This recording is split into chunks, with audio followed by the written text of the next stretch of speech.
저희가 이제 그런 비유를 만드는데 쥐가 배가 가라앉을 것 같으면은 탈출을 합니다. 네. 그럴 때 이제 다들 그냥 그럼 빨리 탈출해라. 그럼 쥐가 누구냐? 제가 봤을 때는 외국인 투자가라고 봐요. 내국인들의 이제 국내에서 자금 이탈이죠. 주식, 채권, 부동산 등에서 다 정리를 하고 자금이 이탈하게 됩니다. 이랬을 경우에 나올 수 있는 것이 금융 시스템이 이제 불안해지기 시작하는 거죠. 다른 것보다 금융위기에 대한 우려감이 좀 높아지는 것 같아요. 네, 월스트리트 모닝브리핑 함께하고 있습니다. 자, 이번에는요, 글로벌 인터뷰 그레너리 투자자문 이원수 대표 함께할게요. 대표님, 안녕하세요. 네, 안녕하십니까. 네. 제가 일주일 전에 또 뵙자고 말씀드렸죠? 네. 예, 또 뵙게 됐죠? 현실이 되네요. 네. 말하면 이루어진다. 네. 이러면 안 되는데. 말하면 이루어진다. 네. 정말 미국 시장은 말하면 다 이루어지는 대표적인 시장 같아요? 오른다, 네. 오른다. 올라라, 네. 올라라 하면 올라가요? 지금 뭐 미국 시장은 일단 뭐 산타랠리 얘기를 하고 계신데, 일단 눈만 오면 산타랠리가 될 것 같아요. 지금 뭐 다 모든 조건이 예, 다 끝난 것 같아요. 지금 그런 상황입니다. 네. 그럼 지금까지의 주간 단위 시장을 봤을 때 어떤 시장이 지금은 좀 강해요? 다우가 살짝 고개를 좀 숙이고 네. 있는 것 같아요. 네. 이제 지난주 보면은 일단은 뭐 S&P하고 나스닥은 또 사상 최고치를 또 계속 경신을 했어요. 네. 그래서 제가 계속 말씀드리지만 이미 이제 고점을 이제 경신하면서 천장을 뚫은 만큼 추가 상승 여력은 충분하다. 왜냐하면 이제 기존에 매물대가 없으니까요. 편하게 지금 갈 수 있을 것 같고요. 나스닥은 이제 뭐 한 2만 정도는 이제 기본적으로 다 말씀을 하시는 것 같고, 그다음에 S&P도 한 6,200 정도까지는 아마 연말까지 끌어올리는데 문제가 없지 않나 이렇게 말씀을 하시는고요. 저는 뭐 이게 다른 것보다 계속 제가 추세를 좀 말씀을 드리거든요. 그래서 다른 추세보다 일단 경기가 좀 안정적 성장세 지금 보여주고 있고요. 그다음에 연준이 18일 날 기준금리 인하 가능성 되게 지금 높여놨습니다. 그다음에 4분기 이제 가이던스도 지금 되게 좋은 편이고요.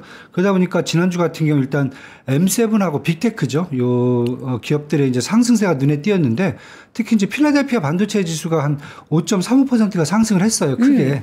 그래서 트럼프 행정부의 때 규제 완화 수혜가 이제 있을 거다. 여기다 플러스 해갖고 지난주에 이제 그 실적 발표한 데가 마벨이라든지 아니면 세일즈포스, 옥타, 그다음에 시너십스, HP, 엔터프라이즈인데 다들 실적이 좋았어요. 그러면서 AI 인프라 과잉 공급에 대한 우려감이 또 많이 낮아졌습니다. 그래서 빅테크가 다시 또 재상승 모드로 가는 게 아닌가.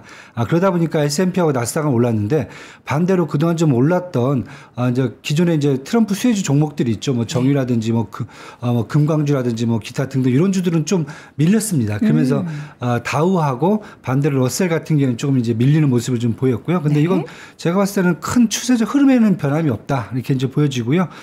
그 다음에, 연준의 기준금리 인하도 지난주에, 11월 고용보고서 발표됐는데, 괜찮았습니다. 네. 그리고, 뭐, 지금 80%까지 올라가 있거든요. 그 다음에 코인 시장에서도 지금 SEC, 그 다음에, 증권거래소위원회 수장으로 폴 애킨스를 결국 지명을 했습니다. 네. 그 전에 지명하겠다라고 했는데 했고요. 그 다음에 연말 쇼핑 시즌에 수혜주들도 지금 강세가 지속되고 있고요. 네. 그러니까 이 트렌드가 지금 당분간 연말까지는 크게 변함이 없지 않을까. 네. 이렇게 지금, 보여주고 있어 갖고, 시장에서는 저는 이제 뭐 차트 하나 또 보시면은 S&P 예, 차트 보시면은 20일, 60일, 120일 그 이평선이 그냥 정배열이에요. 아주 사이좋게 네, 사이좋게 올라가네요. 이것도 이 폭도 네. 정확하게 일정한 격으로. 아니 이렇게 예쁜 차트를 보이면은 뭐 어떤 의미가 있는 거예요? 그럼 뭐 눈만 보면 좋은 거죠 이제. 산타만 오시면 되는 거예요 진짜. 그다음에 마찬가지입니다. 여기 나스닥도 차트가 똑같습니다. 나스닥이 이번 주에 더 퍼포먼스가 좋았고 네. 그리고 지금 계속 흐름도 S&P 500과 마찬가지로 우상향 네. 보이고 있고요. 정배열이고. 네. 뭐 이평선 정배열이면은 이게 당분간 무너질 것 같지는 않아요. 그래서 그러게요. 제가 계속 말씀드리는 게 연말까지 미국 증시를 걱정할 건 없을 것 같다. 지금. 큰 사건이 있을 만한 게 뭐 있을까요? 지금 약간 검색창에 뭐 시리아 내전 뭐 이런 게 막 뜨는데 또 전쟁 관련한 이슈가 네. 혹시라도 크게 영향을 미칠 법한 내용은 제가 봤을 때는 일단 그렇게 되면 방산주가 올라가겠죠. 네. 네, 그 정도가 있고요.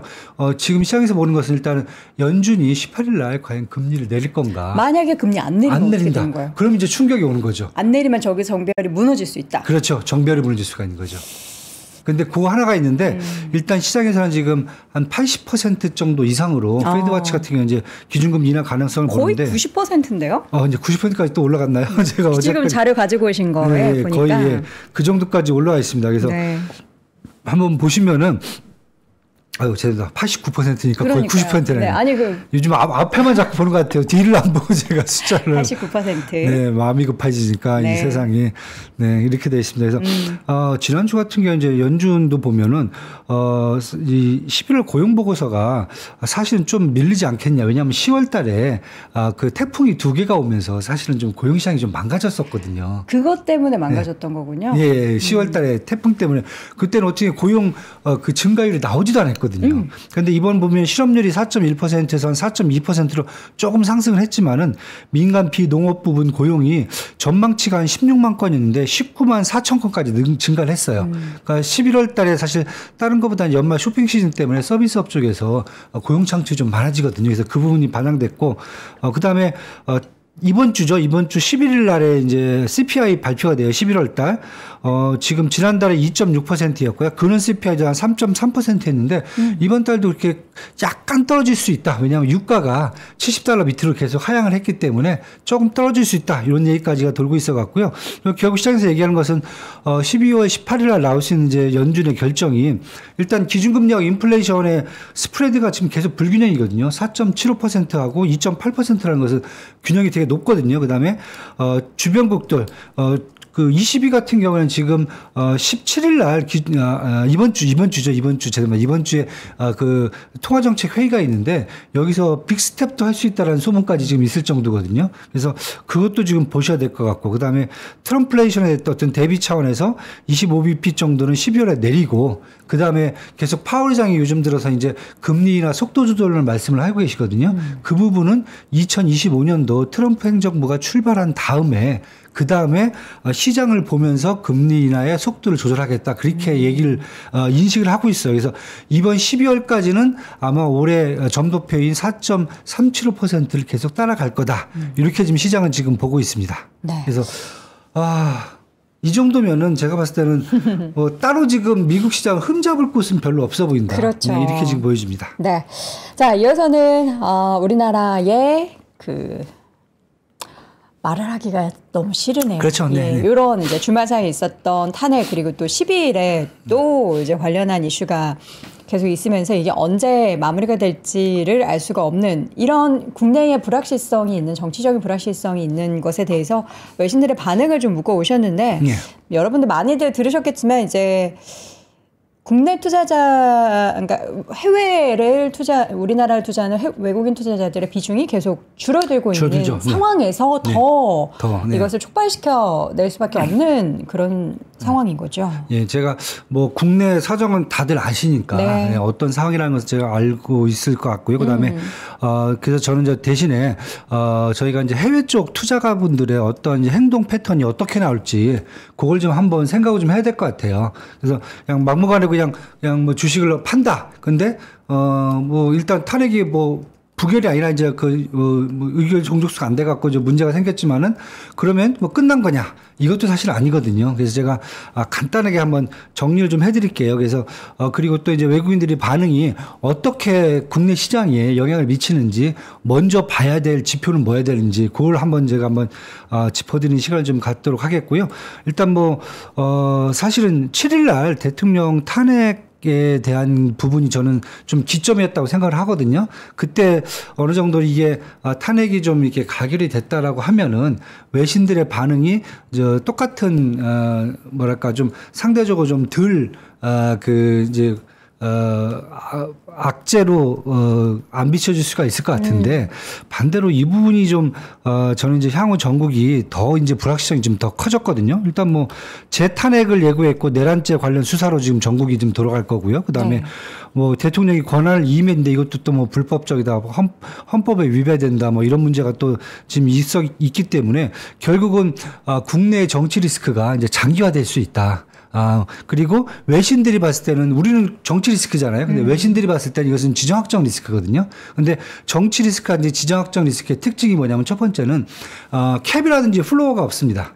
그러니까 위아래가 없을 정도죠. 그러니까 그만큼 변동성을 종잡을 수가 없다는 겁니다. 그리고 두 번째는 어떻게 보면 이 시장을 망가뜨리면서 네. 되게 중요한 트리거가 될 수 있는 그러한 작용을 하거든요. 그래서 저는 처음에 이제 외신들은 처음에 발생했을 때는 대부분 다 무덤덤했어요. 왜냐하면 뭐 야간에 발생을 했고 발생한 지 6시간 만에 정리가 됐잖아요. 그쵸. 그러다 보니까 외신들이라든지 이쪽에서는 분석할 시간도 없었고 이게 뭐지 하는 이런 시간으로 쭉 지나갔는데 거기다가 바로 이제 탄핵 정부로 들어가니까 그럼 지켜보자 했는데 일단은 토요일 날 이제 이 부분이 정리가 되고 다시 이제 국내 정치적인 리스크가 커진다라고 보면은 현재 지금 외신들의 반응도 처음에는 K 민주주의를 뭐 지켜보겠다 뭐 이런 기대감이 있었는데 결국 이제 토요일을 기점으로 해서 뭐 그 전날 뭐 미 국방장관도 사실 방한 취소하면서 양국 간의 동맹에 문제가 없겠지만은 되게 우려감을 많이 표출했거든요. 그리고 나서 탄핵이 불발되고 나서 내부적 갈등이 좀 커지는 것으로 보이자 네. 해외 신용평가사 그다음에 리서치하우스 국제금융기구에서 지금 우려를 표명하기 시작한 걸로 지금 보시면 될 것 같고요. 예, 이런 내용들이 지금 이렇게 지금 뭐 국제신문에 뭐 퍼펙트 스톰 얘기도 나오고 있고요. 그다음에 뭐 없으면 위험하다. 계엄 수습에 바쁜 경제팀. 그다음에 정치적 불확실성의 외환 위기 우려도 이렇게 하는데 제가 보는 관점은 이렇습니다. 다른 것보다 금융 위기에 대한 우려감이 좀 높아지는 것 같아요. 그러니까 만약에 가능성이 있나요? 예, 가능성이 있습니다. 있어요? 예, 왜냐하면은 이번에 정치적 위기가 네. 그냥 저희가 경제 펀더멘털이 되게 좋은 상황에서 나왔다라고 그러면은 사실 큰 문제가 없어요. 지금 사실 안 좋죠, 우리 그렇죠. 경기가. 그러니까 경제 펀더멘털이 너무 좀 안 좋잖아요. 네. 지금 뭐 그냥 당장 봐도 GDP 성장률도 지금 힘들고요. 그다음에 CPI도 문제고, 정부 부채, 가계 부채, 그다음에 뭐 금융권의 부동산 PF 문제. 여기에다가 추가로 뭐 체감 경기를 본다면 자영업자가 100만 명이 폐업을 했단 말이에요. 한 해 동안. 그러니까 작년 말부터 자영업자들은 정말 많이 힘들었고요. 그게 1년을 겨우 버텼는데 네. 지금 상황도 개선이 아니고 더 악화되고 있죠. 제 친구도 일식집 주방장인데 네. 서울에 잡이 없대요.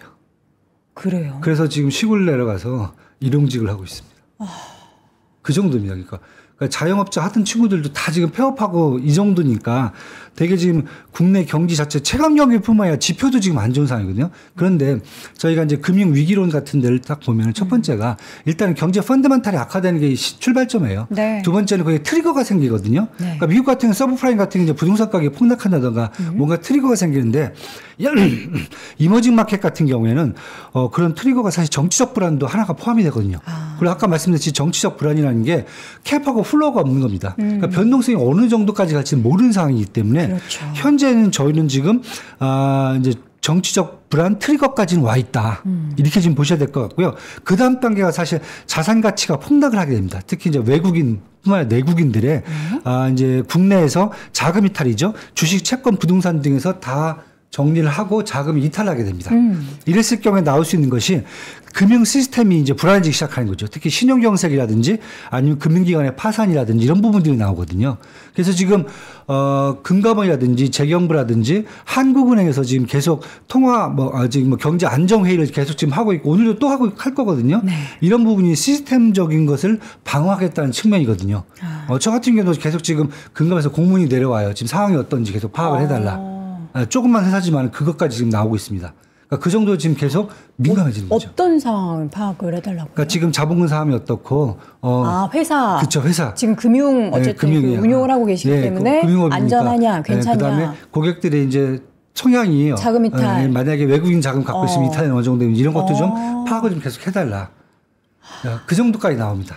그러니까 지금 금감원이라든지 이런 쪽에서는 되게 지금 긴장 단계입니다. 트리거까지 와 있고요. 네. 자산 가치는 지금 일단은 주식은 채권도 오늘부터 이제 저는 오늘부터 시작을 생각해요. 지난주에는 외평에 움직임이 없었어요. 왜냐하면 어떻게 될지 모르는 거니까 일단 지켜보는 거고 이번 주부터는 이제 본격적으로 외신들의 반응이 올 거다. 왜냐하면 탄핵이 만약에 됐다라 그러면은 외신들이 조금 더 지켜볼 수 있는 시간이 되는데 이번 거는 사실 이 내부 갈등이 더 커져버린 거잖아요. 그렇다고 보면은 외신들의 가능성이 좀 커진다. 저는 그래서 이렇게 됐을 경우에 지금 우리가 지금 뭘 봐야 될지. 왜냐하면 지난주에 국내 주식시장 잘 보시면은 물론 주가 외국인들이 매도를 거의 한 1조 원 정도를 했단 말이에요. 그런데 그 사이에서 보면 가장 많이 뭐 매도를 한 게 보면은 금융주라든지 무슨 뭐 대왕고래 무슨 뭐 이런 원전 관련 이런 게 많이 있었다 그러는데. 정부 정책 관련한. 그런데 금융주가 가장 많아요. 그러니까 금융주는 보통 이제 뭐 밸류업도 있겠지만 저는 다른 것보다 외신들이 외국계 자금들이 빠져나갈 때는 일단 금융주가 먼저 빠져나갑니다. 아니 근데 JP모건에서는 물론 이제 그 외국에 있는 JP모건이 아닐 거고 국내 저기 광화문 쪽에 있는 JP모건에서 리포트겠지만 금융주를 오히려 지금 같은 기회에 매수해야 된다라는 리포트를 지난주에 내가지고 저는 또 이건 무슨 시각인가 싶었거든요. 국내니까 그렇죠.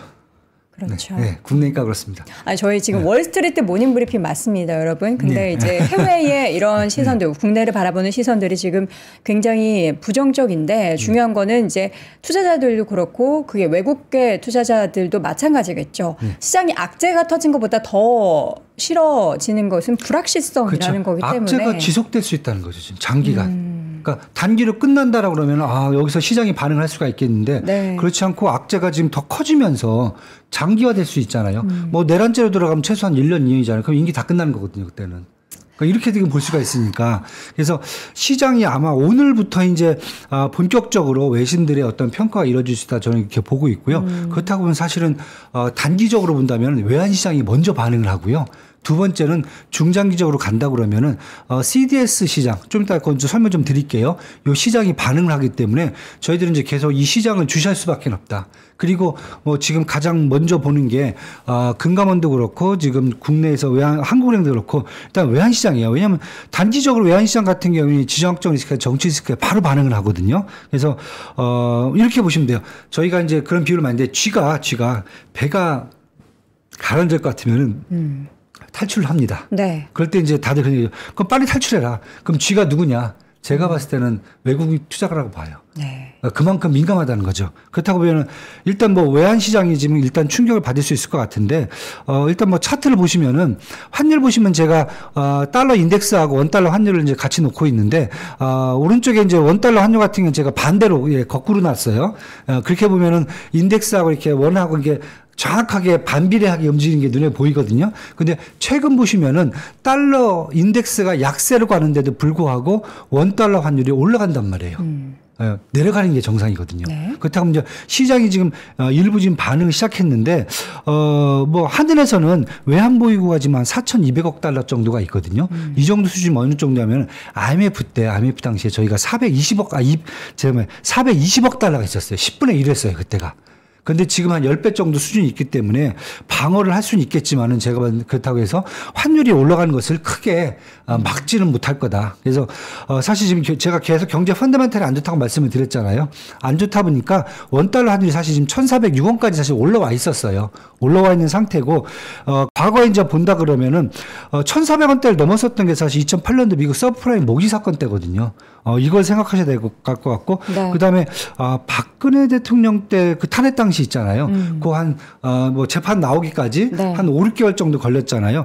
이때 환율이 한 1,090원에서 1,210원까지 한 거의 한 120원 정도 이렇게 10%가 이렇게 급등한 케이스가 나오거든요. 근데 저는 이미 원달러 환율이 지금 올라와 있고 외국인들이 사실 국내 시장에서 많이 이제 비중을 축소하는 측면에서 본다면은 네. 아마 한 1,450원 정도까지는 아마 각오를 하셔야 되지 않으실까. 네, 이렇게 지금 일단은 환율 시장은 지금 먼저 이렇게 지금 보고 있고요. 네. 그래서 환율이 올라가는 것에 대해서 지금 수준에서 이게 망한다 이런 측면보다는 자연스럽게 이게 시장을 반영한다. 네. 그걸 보셔야 될 것 같고 여기에 좀 보시면서 그 이상을 넘어가기 시작하면 사실 어떻게 보면 한국 시장도 한국은행의 개입이 더 활발해진다던가 아니면은 시장이 국내 정치 리스크가 더 확대된다 이렇게 지금 외신들이 반응을 한다 이렇게 보시면 될 것 같고요. 네. 제가 이제 두 번째로는 CDS 선물이라는 프리미엄이라는 것을 갖고 왔어요. CDS 시장 약간 좀 낯설 수도 있는데 이제 크레딧 디폴트 스왑 시장이라는 건데 여기는 이제 장기적으로 국가의 신용도와 금융위기의 지표가 되는 시장이거든요. 그러니까 어떤 거냐면은 시장에서 내가 만약에 한국 국채를 갖고 있어요. 5년물을 갖고 있어요. 갖고 있는 사람이 어떤 것을 할 수가 있냐면 이 시장에서 제3의 금융회사죠. 대부분 보험회사가 됩니다. 보험회사한테 내가 프리미엄을 줍니다. 돈을 주고 수수료를 주고 네. 제가 이 채권 갖고 있는 채권의 개런티를 받을 수 있는 그런 것을 옵션을 사는 거죠. 옵션 시장하고 똑같아요. 그래서 만약에 내가 갖고 있는 5년물 채권이 부도가 난다든가 아니면은 신용등급이 떨어진다든가 이랬을 경우에 채무자하고는 상관없어요. 이 제3금융기관이 그거의 손실폭만큼 다 메꿔주게 돼 있습니다. 네. 이것 때문에 여기서 얼만큼 지금 국가의 부도율을 보느냐 이렇게 지금 얘기가 나오는데 맨 밑에 화면 보시면은 한국 같은 경우 지금 5년물 CDS 5년물 국채죠. 5년물 국채가 35.58bp까지 올라와 있어요. 이게 어느 정도 수준이냐면은 지금 국가별로 제가 쭉 내려놓고 있었잖아요. 연초만 해도 사실 미국하고 비슷한 수준이었어요. 한 27, 8% BP 정도가 돼 있었는데 지금 35bp까지 올라와 있습니다. 근데 이것도 보시면은 하나 더 보시면은 최근에 보시면은 한 달 정도 보면은 32bp 정도 35bp까지 하고 한 3bp 정도 올랐어요. 그래서 많이 오르진 않았어요. 조금 올랐어요. 그런데 연초 보시면은 1년 동안 보시면은 26bp가 연초에는 26bp 했어요. 그러니까 지금 보시면 거의 한 8bp 이상 올랐다는 얘기거든요. 9bp 이상. 그렇다고 뭐냐 보면은 국내가 이미 연초부터 경기 펀드멘탈이 악화된 게 계속 반영이 되고 있었어요. 그런데 여기서 반영이 이 정치 리스크가 얼만큼 문제가 될 건가. 중요한 것은 일단은 신평사들이 신용등급을 이제 어떻게 체크를 할지 얘기가 나올 것 같아요. 아마 이번 주 아니면 다음 주까지 신용등급의 변화가 좀 있을 걸로 지금 보여지고요. S&P 같은 게 지금 더블 A예요. 지금 신용등급이 한국이 더블 A인데. 신용등급은 뭐 이렇게 크게 언급 없었는데 이번 주에 뭐 구체적인 언급이 있을 거라고 보십니까? 지켜본다고 얘기했어요.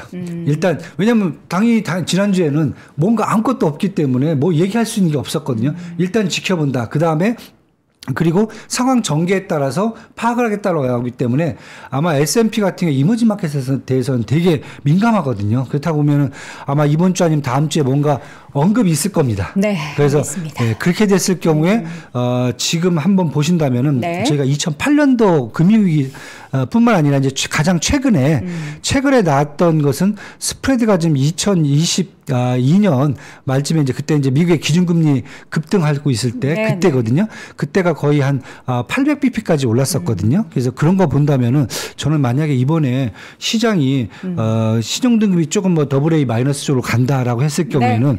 중장기적으로 한 600bp까지는 지금 60pp죠. 죄송합니다. 100이 아니라 한 60pp까지는 아마 올라가지 않을까. 그 정도 됐을 경우에 외국인의 네. 자금이 다 이런 부분들은 더 강해질 수 있다. 그래서 이런 시장을 지금 계속 아마 눈에 보고 가셔야 그래야 되지 않을까 그런 생각이 좀 들고 있습니다. 저희 지금. 글로벌 인터뷰 맞습니다, 여러분. 오늘 네, 죄송합니다. 우리 이현수 대표님이 네. 너무 이제 걱정이 된 나머지 지금 해외 자금의 이탈, 국내 증시에서 해외 자금의 이탈에 대해서 쭉 말씀을 해주셨는데.